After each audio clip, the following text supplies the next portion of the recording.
నేటి క్రైస్తవంలో ఉన్న మొదటి లోపం ఏంటంటే the lack of the knowledge of the word. నేటి క్రైస్తవంలో మొదటి లోపం ఏంటంటే దేవుని వాక్యం గురించిన జ్ఞానం కరువైంది. నేను మొన్న అమెరికా వెళ్ళినప్పుడు నా స్నేహితులు అడిగారు, అన్న మీరు అక్కడ చూశారు ఇక్కడ చూశారు కదా, ఏమిటి రెండిటికి తేడా, అక్కడ చర్చికి ఇక్కడ చర్చికి అని అడిగారు.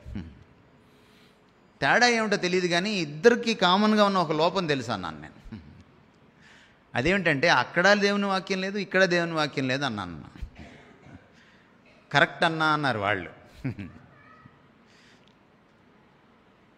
ఈరోజు మీరు యూట్యూబ్ ఆన్ చేసి చూసినా కూడా మీరు చాలామంది ఇక్కడ యూట్యూబ్ క్రిస్టియన్స్ ఉన్నారు నాకు తెలుసు. తెలుగులో చెప్పుకుంటే అంత బాగుండదు.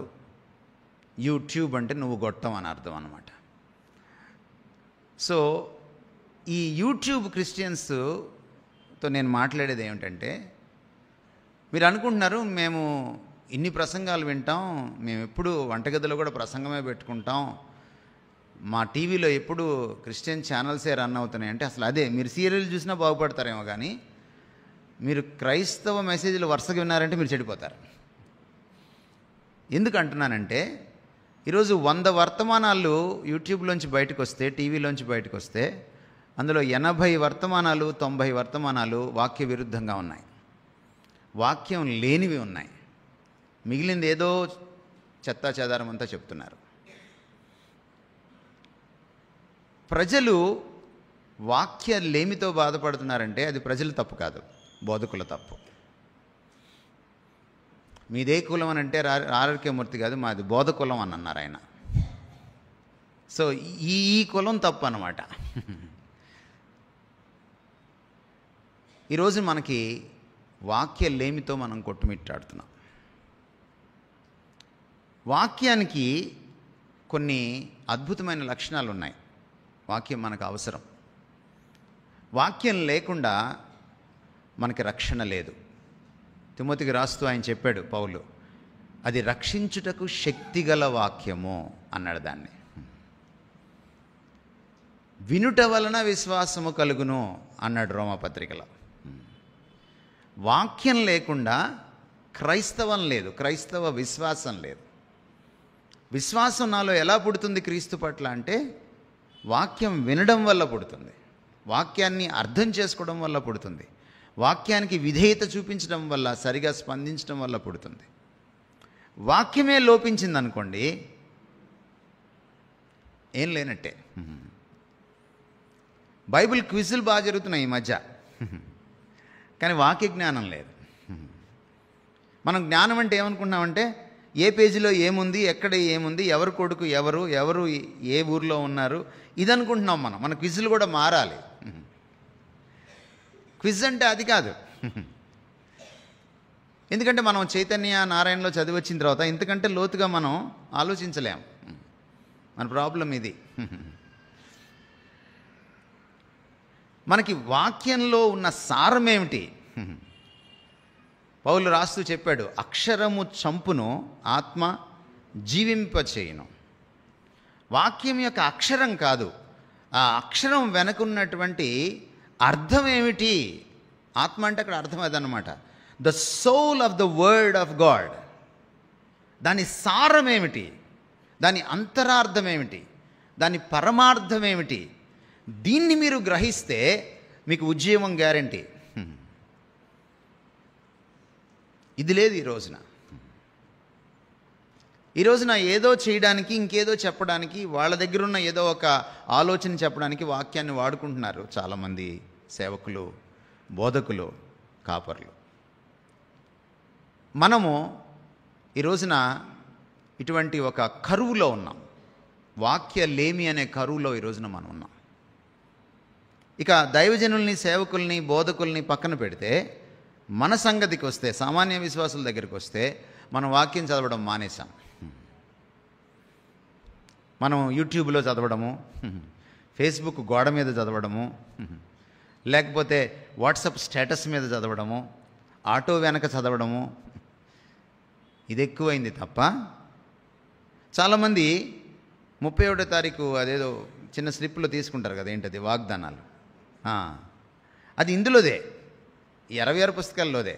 దాన్ని చదువుకుంటారు 10 సార్లు, కానీ వాక్యం చదవరు. ఈ వాక్యం చదవడం మానేయడం వల్ల మనకి ఈ రోజున చాలా అర్థం కావట్లేదు. మీకు ప్రభు అర్థం కావాలంటే వాక్యం చదవాలి. మీకు మీరెవరో తెలియాలంటే వాక్యం చదవాలి. మీకు వైవాహిక జీవితం ఎలా ఉండాలో తెలియాలంటే వాక్యం చదవాలి. మీరు పిల్లల్ని ఎలా పెంచాలో తెలియాలంటే వాక్యం చదవాలి. మీరు పిల్లల్ని ఏమి చదివించాలి, ఏమి చదివించకూడదు, లోకంలో వాళ్ళు ఎలా బ్రతకాలి మీరు తెలుసుకోవాలంటే వాక్యం చదవాలి. మీరు ఉద్యోగం ఎలా చేయాలో తెలుసుకోవాలంటే వాక్యం చదవాలి.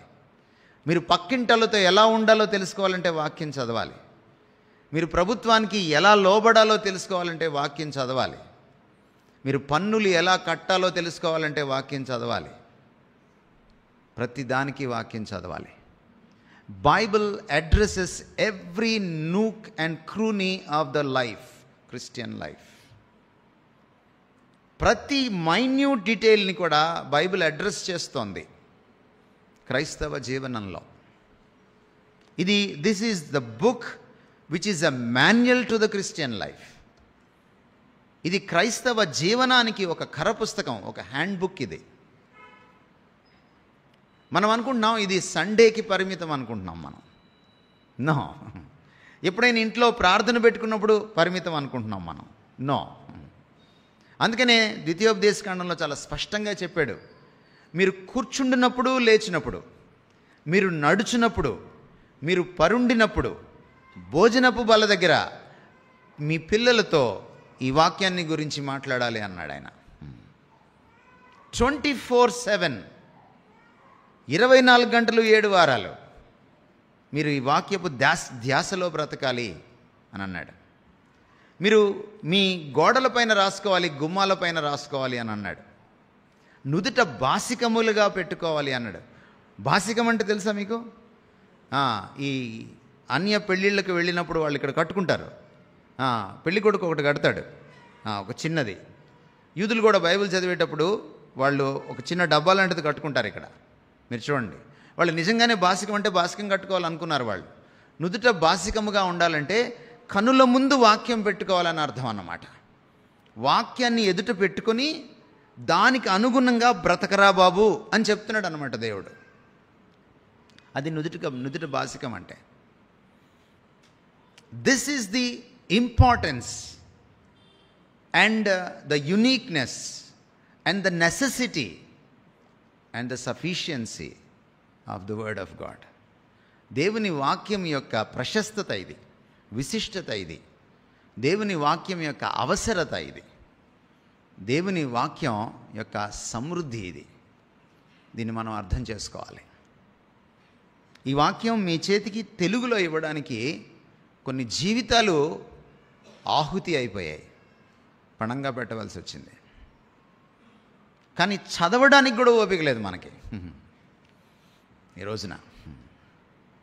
ఎవరైతే దేవుని వాక్యాన్ని ప్రతిదినము చదవరో, అర్థం చేసుకోరో, అవలోకనం చేసుకోరో, జీర్ణించుకోరో, దాన్ని ఆచరణీయం చేసుకోరో, వారికి క్రైస్తవులుగా బ్రతకడానికి వీలుపడని పని. వాళ్ళకి ఉద్యోగం ఏనాటికి రాదు, ఏనాటికి రాదు. ప్రభు చాలా స్పష్టంగా చెప్పాడు, మనుషుడు రొట్టె వలన మాత్రము జీవించడు, దేవుని నోటి నుంచి వచ్చి ప్రతి మాట వలన జీవిస్తాడు. ఉద్యమం ఎలా వస్తుంది? జీవం ఎలా వస్తుంది? క్రీస్తులో బ్రతుకు ఎలా నిలబడుతుంది? దేవుని నోటి నుంచి వచ్చి ప్రతి మాట వల్ల నిలబడుతుంది. ఊరికే వల్లి వేసుకోవడం కాదు మాటల్ని. ఈ వల్లి వేసుకున్న మాటలు మనం మనన చేసుకోవాలి. వాటి అంతరార్థాన్ని, పరమార్థాన్ని లోతుగా ఆలోచించి గ్రహించాలి. దాన్ని గుండెల్లో దాచుకోవాలి, నరనరాల్లో జీర్ణించుకోవాలి, దాన్ని క్రియాశీలకంగా ఆచరణీయం చేసుకోవాలి. ఇది చాలా చాలా అవసరమైన విషయం. If you are lazy to read the word and meditate upon it, you will soon die as a Christian. You may live as a human being, but you will soon die as a Christian. మనం క్రైస్తవులుగా బ్రతకలేం, మనుషులుగా బ్రతకగలమేమో కానీ you are no more a Christian. ఇది చాలా అవసరం. ప్రతిదానికి వాక్యమేనండి. యేసుక్రీస్తు వారు సాక్ష్యం చెప్పేటప్పుడు కూడా ఆయన నా సాక్ష్యం నేను చెప్పుకుంటే సరికాదన్నాడు. ఈరోజు చాలామంది ఎడాపెడా సాక్ష్యాలు చెప్పించేస్తున్నారు కూడా యూట్యూబ్లో. కానీ యేసుక్రీస్తు అంతటి వారు దిగి వచ్చినప్పుడు, దేవుడే మనిషిగా దిగి వచ్చినప్పుడు, సాక్షాత్తు దైవ మానవుడు, దేవుని కుమారుడు సాక్ష్యం చెప్పేటప్పుడు నేను సాక్ష్యం చెప్తే నా సాక్ష్యం అది టాప్ అని అనలేదు ఆయన. నేను నా సాక్ష్యం చెప్తే అది సరి అయినది కాదు, లేఖనములు నా గురించి సాక్ష్యం ఇస్తున్నాయి అని అన్నాడు. లేఖనానికి ఆయన అంత పెద్దపీట వేశాడు. తన సాక్ష్యాన్ని కూడా లేఖనాలతో కొలవమన్నాడు. సాక్ష్యం అంటే ఏమిటండి? హోల్ బతుకు, నిలువెత్తు బతుకు ఒక సాక్ష్యం.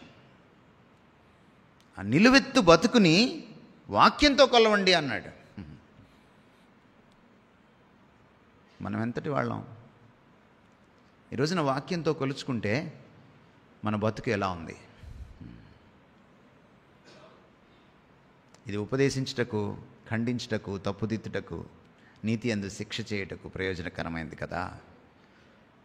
ఆ 4 పనులు ఒకవేళ చేస్తే మన బ్రతుకు ఎక్కడ ఉంది? మనం చాలాసార్లు పక్క చర్చి వాళ్ళతో, పక్క బెంచి వాళ్ళతో పోల్చుకుంటూ ఉంటాం. విమర్శ అది కరెక్ట్ కాదు. ఆ ఆత్మవిమర్శ సరి అయింది కాదు. వాక్యపు వెలుగులోనే ఆత్మవిమర్శ చేసుకోవాలి. వాక్యమే ప్రమాణం ఆత్మవిమర్శ చేసుకునేటప్పుడు. పాస్టర్ గారు వాక్యం చెప్పేటప్పుడు ఎంత బాగా చెప్పారని మార్కులు వేయడం ఎక్కువైంది ఈ మధ్య. కానీ నేను ఎంత బాగా జీవిస్తున్నానని మార్కులు వేసుకోవడం పోయింది. పాస్టర్ గారు ఎలా వాక్యం చెప్పినా తమరు వాక్యపు వెలుగులో విమర్శ చేసుకోవాలి ప్రతి ఆదివారం. చేసుకుంటేనే బ్రతుకుతాం, లేకపోతే లేదు, బ్రతుకులేదు. ఇది చాలా అవసరం. దేవుని వాక్యమును అంటే దేవుని చిత్తమును జరిగించేవాడు నిరంతరము నిలుచును అంటే అర్థం ఏంటంటే దేవుని వాక్యానుసారంగా జీవించేవాడే నిరంతరము నిలుస్తాడని అర్థం. అందరూ నిలవరు. మీరేదో చెయ్యెత్తేసి బాప్తిస్మం తీసేసుకొని నేను పరలోకంకి వెళ్ళిపోతాను అని మీరు అనుకుంటే చాలా పెద్ద పొరపాటు. దేవుని వాక్యమును జరిగించువాడు నిరంతరము నిలుస్తాడు. ఇది మనం అర్థం చేసుకోవాలి. ఈ లోపాన్ని మనం గుర్తించాలి. దేవుని వాక్యం పట్ల మక్కువ పెంచుకోవాలి. దేవుని వాక్యానికి మన జీవితంలో ప్రతిదినము చోటు ఇవ్వాలి. You need to set apart time for it. Time for God చాలా ప్రాముఖ్యమైంది. నేనేదో చదవాలి కదా అని చదవకూడదు. అది చాలా తప్పు. అది పరిసయ్య నీతి. అది ప్రభు నేర్పిన నీతి కాదు. ప్రభు పట్ల ప్రేమతో నేను ప్రభువులా మారాలి. వాక్యం చదవకపోతే ఈరోజు నేను ఎలా నడవాలో, నేను ఎటు వెళ్ళాలో నాకు తెలియదు కదా అని చదవాలి. ఎందుకంటే వాక్యము నా పాదములకు దీపము, అది నా త్రోవకు వెలుగు. ఈరోజు నేను వాక్యం చదవకపోతే ప్రభువేంటో నాకు తెలియదు కదా, ఆయన ముఖాన్ని నేను చూడకుండా ఎలా ఉండగలను అని చదవాలి. ఎందుకంటే వాక్యమే ప్రభు ఎవరో మనకి ప్రతిరోజు కొత్తగా పరిచయం చేస్తుంది. వాక్యం పరిచయం లేని వాడికి ప్రభు పరిచయం లేదు, కుదరదు. బైబిల్ని మొట్టమొదట హెబ్రీ గ్రీకు భాషల నుంచి ట్రాన్స్లేట్ చేసిన లాటిన్ వల్గేట్ అనేటువంటి మొట్టమొదటి ట్రాన్స్లేటెడ్ బైబిల్ ట్రాన్స్లేట్ చేసిన సెయింట్ జెరోమీ ఒక అద్భుతమైన మాట అన్నాడు. The ignorance of scriptures is ignorance of God, is ignorance of Christ. లేఖనాల్ని నేను నిర్లక్ష్యం చేస్తే నేను ప్రభువునే నిర్లక్ష్యం చేసినట్టు. ప్రభు నాకు అర్థం కాడు. లేఖనాల అజ్ఞానం దేవుని అజ్ఞానంలోకి మనల్ని నడిపించేస్తుంది. దైవ జ్ఞానం లోపిస్తే ఏమవుతుంది? దేవోక్తి లేని ఎడల జనులు నశించిపోతారు. మన నాశనాన్ని మనమే కొని తెచ్చుకుంటున్నాం. దేవోక్తి ఎక్కడుంటుంది? ఏమిటి దేవోక్తి అంటే?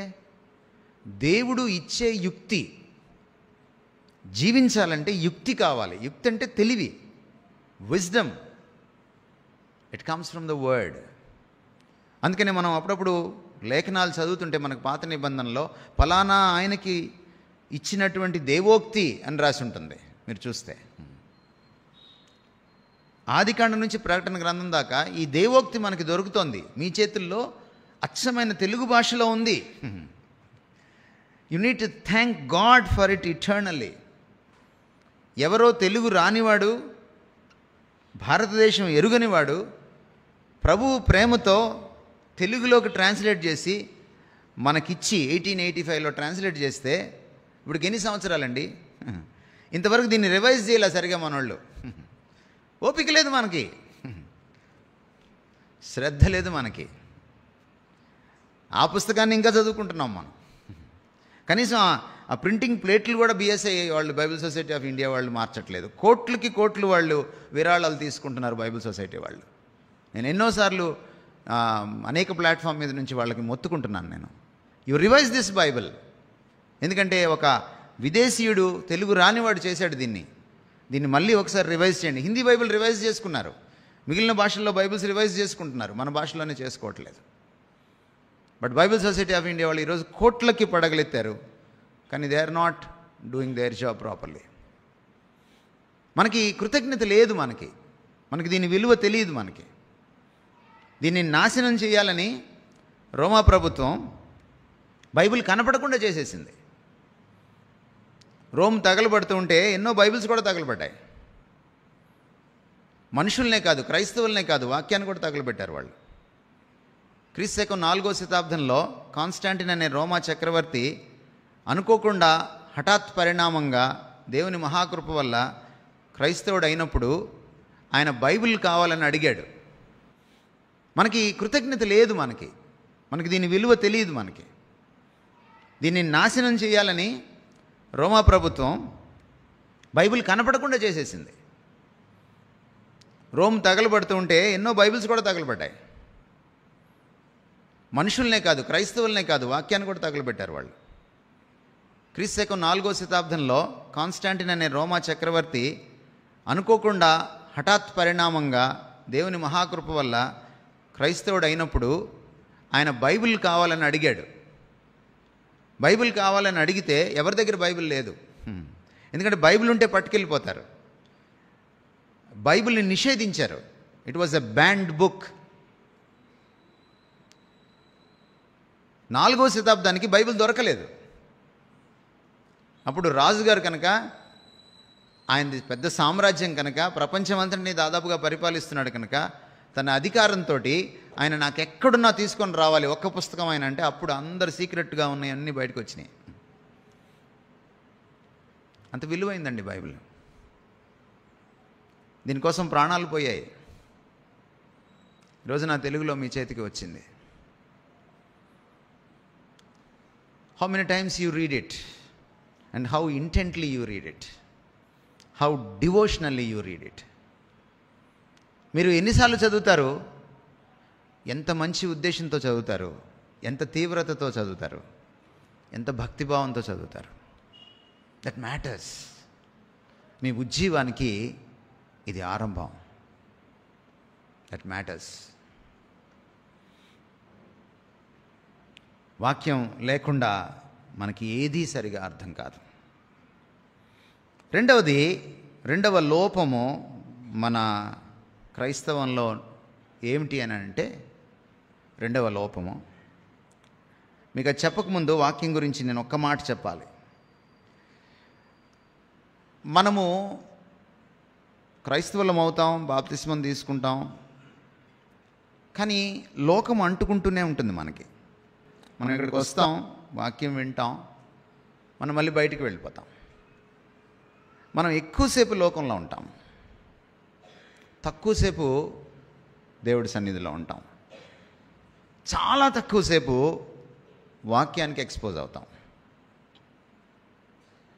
కాబట్టి మన మనసును లోకమే ఎక్కువ కబలిస్తుంది, పరిపాలిస్తుంది, శాసిస్తుంది. మనసును ఏది శాసిస్తుందో మనిషి అలా తయారవుతాడు. మన మనసుని వాక్యం శాసిస్తే మన బతుకు వాక్యానుసారంగా ఉంటుంది. మన మనసుని లోకం శాసిస్తే మన బ్రతుకు లోకానుసారంగా ఉంటుంది. మీరు ఒకసారి గుండె మీద చేసుకొని చెప్పండి, మీరు బయటికి వెళ్ళిన తర్వాత మీకు లోకస్తులకి ఎంత తేడా ఉంటాయి? మీరు ఇక్కడ భక్తిపరులే, మెట్లు దిగి వెళ్ళిన తర్వాత మీరేంటి? సోమవారం నుంచి శనివారం దాకా మీరేంటి? వాళ్ళకున్న డబ్బు యావ, వాళ్ళకున్న కీర్తి దాహం, వాళ్ళకున్న భౌతిక విషయాలపైన ఆశీర్వాదాలపైన ఆశ, లేక వాళ్ళకున్న అత్యాశ క్రైస్తవులకి చాలామందికి ఉంది. వాళ్ళకున్న డాబు దర్పం క్రైస్తవులకు కూడా ఉంది. ఈరోజు లోక సంబంధమైన అనేకమైన లక్షణాలు, అవలక్షణాలు మనలో చాలా వరకు మన క్రైస్తవుల్లో కనపడుతూ ఉన్నాయి. ఇది మనం కాదనలేని సత్యం. కారణం ఏంటి? మన మనస్సు లోక ప్రభావం కింద ఎక్కువ ఉంటుంది. మరి ముఖ్యంగా ఇది వచ్చిన తర్వాత మనం వెళ్ళి రచ్చబండ దగ్గర కూర్చోక్కర్లేదు, రచ్చబండే మన దగ్గరికి వస్తుంది. ఈరోజు we have the world in the pocket. ఈరోజు ఈ షార్ట్లు, రీల్స్ వచ్చిన తర్వాత యూట్యూబ్లోనైనా కొంచెం నయం, మనం వెళ్ళి పలానా వీడియో చూడొచ్చు అని సెర్చ్ చేసుకోవచ్చు. ఈ షార్ట్లు, రీల్స్ వచ్చిన తర్వాత నువ్వు ఇలా అంటుంటే జస్ట్ కొన్ని నిమిషాల్లో 100 రీల్స్ చూస్తావు, నువ్వు 100 షార్ట్స్ చూస్తావు. ఈ 100 షార్ట్స్ నువ్వు చూసేటప్పటికి అందులో కనీసం 90 షార్ట్స్ పనికిమాలినవే ఉంటాయి. నువ్వు ఎదగడానికి కానీ, నీకు ఆశీర్వచనంగా కానీ, నిన్ను మంచి మనిషిగా, మంచి క్రైస్తవుడిగా నిలబెట్టేవి కానీ ఉండవు అందులో. లోక సంబంధమైన చెత్తాచెదారం అంతా వస్తుంది అందులో. And you can't choose it. అందుకనే మనకు వాక్యం అవసరం. ఈ భయంకరమైన irresistible influence and the impact of the వరల్డ్ని మనం ఎదుర్కోవాలంటే you have only one offensive weapon. అందుకనే వాక్యాన్ని అఫెన్సివ్ వెపన్గా ఎఫెసీ పత్రిక 6వ అధ్యాయంలో సర్వాంగ కవచంలో యుద్ధభూమిలో రాశాడు ఆయన. It is the సోడ్. అది ఖడ్గంతో పోల్చాడు, డాలుతో పోల్చలేదు, దాన్ని ఖడ్గంతో పోల్చాడు. యుద్ధంలో డాలు షీల్డ్, డాల్ అనేది డిఫెన్స్ అన్నమాట. అవతలవాడు బాణం వేస్తే, కత్తి విసిరితే ఆపుకోవడానికి అది. బట్ కత్తి అఫెన్స్ అన్నమాట. ఈ లోకాన్ని ఎదుర్కోవాలంటే, దాని ప్రభావాన్ని ఎదుర్కోవాలంటే ఈ కత్తి నీకు ఉండాలి. ఈ కత్తి జోబులోనో, తలగడ కిందనో, స్కూటర్ సొరుగులోనో, లేకపోతే మీ పర్సులోనో, లేకపోతే మీ సెల్ ఫోన్లోనో పెట్టుకొని తిరిగితే కుదరదు. గుండెల్లో పెట్టుకోవాలి. ఇది నరనరాల్లోకి ఎక్కాలి. ఇది ప్రాణాత్మలను, మూలుగను, కీళ్లను విభజించినంత మటుకు దూరాలి. ఇది హృదయం యొక్క తలంపుల్ని ఛేదించాలి, శోధించాలి. Only then you can resist that irresistible impact of the world on your mind. ఈ మనసు మీద ఉన్నటువంటి ఎదిరించలేని లోక ప్రభావాన్ని తమరు ఎదిరించగలుగుతారు. అప్పుడు మీకు డోకా లేదు. అప్పుడు మీకు ట్రాన్స్ఫర్మేషన్ జరుగుతుంది. అప్పుడు మీకు ప్రతి సంవత్సరం ఉద్యోగ సభలు అక్కర్లేదు. మీరు నిత్యం ఆయనలో బ్రతుకుతారు, నిత్యం ఆయనలో ఎదుగుతారు. ఇది చాలా అవసరమైన విషయం. అందువల్ల never ever underestimate or belittle the power of the word, the importance of the word. దేవుని వాక్యపు ప్రశస్తతను, శక్తిని మీరు ఎప్పుడు తక్కువ అంచనా వేయొద్దు, దాన్ని కీతాగా చూడొద్దు. ఈరోజు ఒక నిర్ణయం తీసుకోండి. ఇక్కడ నుంచి వెళ్ళే ముందు నేను ప్రతిదినం వాక్యం చదువుతాను, దానికి కొంచెం సమయం ఇస్తాను, నేను ఆలోచిస్తాను, ధ్యానిస్తాను. కొంతమంది చదువు రాని వాళ్ళు ఉన్నారు, వాళ్ళు వాక్యం చదవలేరు. వాళ్ళకి ఇప్పుడు ఆడియో వినడానికి వాక్యం వచ్చేసింది. But never ever neglect the word. దేవుని వాక్యాన్ని మాత్రం మీరు నిర్లక్ష్యం చేయొద్దు.